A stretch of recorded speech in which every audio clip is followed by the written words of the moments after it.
All right, let's get to our guest, Dr. Ariel Cohen. He is senior fellow at the Atlantic Council to discuss the latest on Russia and Ukraine. Dr. Cohen, thanks for being with us. Always a pleasure. Monday was, I guess, in Russia, one of the most important secular holidays, and obviously President Putin delivering a message to the broad Russian public. From your point of view, what did you make of what he had to say? This was a subdued speech. He, as usual, blamed the West. He misinformed and misled by calling Ukrainians neo-Nazis and Banderovites. Bandera was an anti-Russian, anti-Soviet leader in World War II. And if I were a Russian young man about to be shipped to the front lines, I would not be inspired. And also, it was, to me, I listened to it in the original Russian. To me, it was a very Soviet speech. He used the word comrades about 7 times. He used the old Soviet names of St. Petersburg and Stalingrad. St. Petersburg, of course, was Leningrad at the time, and Stalingrad was Stalingrad. Now it's called Volgograd. But indeed, it was an old, tired Soviet speech. So what do we know about the way that the war is progressing from the Ukrainian perspective? We've heard the propaganda, and I use that term loosely, coming from Moscow. But what do we know about the practical situation in Ukraine? The Russians are moving forward slowly, especially in the central and the southern sectors of the front. They have a numerical advantage. And then the question is, after how much time they are going to run out of supplies, and at what point the Ukrainians will counterattack more actively than they're doing it now. They actually succeeded to relieve some villages from which the second largest city in Ukraine, Kharkiv, the city I know very well from my childhood, was shelled. But the attacks on civilians are continuing, and some of them are absolutely heartbreaking. A lot of children getting killed. And it is not clear to me at what point it is going to end and how it's going to end. There's a lot of uncertainty. In the meantime, the West is having some challenges and problems imposing further sanctions. For example, Hungary, Bulgaria, and other EU members were pushing back on oil sanctions, and they need a unanimous decision in the 27 EU member forum to impose the oil embargo on Russia. And of course, oil is the main moneymaker.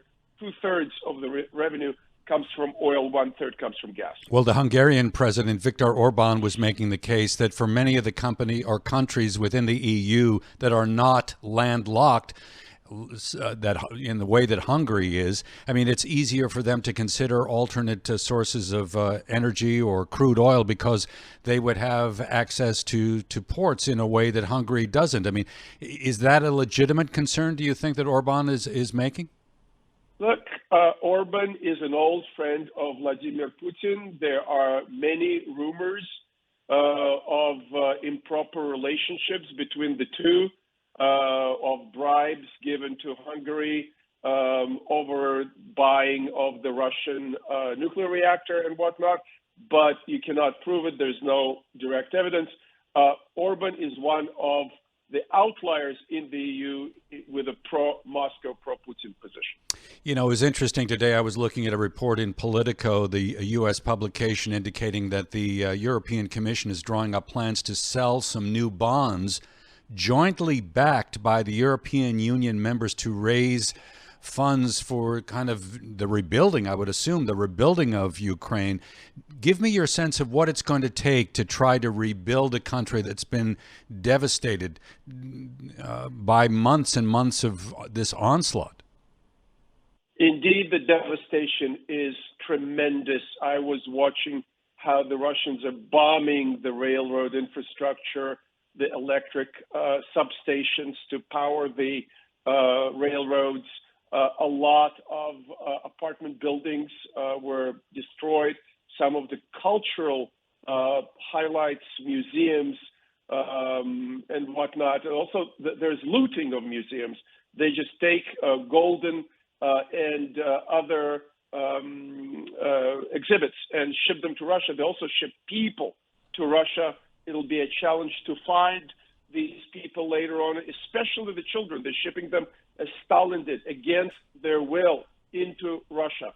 And in terms of rebuilding, hundreds of billions of dollars, the frozen Russian assets around the world, in the U.S. and elsewhere, may come into play. However, today, Russia warned that if the West is going to use some of this frozen bank assets, they will immediately stop oil supply to the countries that are giving hand to such a measure.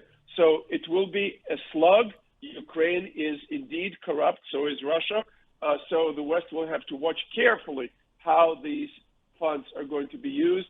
But indeed, the West is going to provide a helping hand after the war is stopped. And again, we are in the fog of war. Russia, Putin, in today's speech, expressed a commitment to continue the war, but he didn't explain what the war goals are. Is it just the Donbass and the corridor to the Crimea along the northern shore of the Black Sea? Or, as I said earlier, all of Ukraine, the deputy spokesman, the deputy chair of the Duma of the parliament, Peter Tolstoy, the great-grandson of the great Russian writer, who probably is spinning in his grave, said, we need to occupy all of Ukraine to the Polish border. So this remains an open question. Dr. Cohen, thank you so much for being with us. It's always a pleasure to benefit from your perspective. Ariel Cohen is Senior Fellow at the Atlantic Council, talking about the latest in Russia and Ukraine in that saga. Thank you for watching. Please subscribe to get more content like this.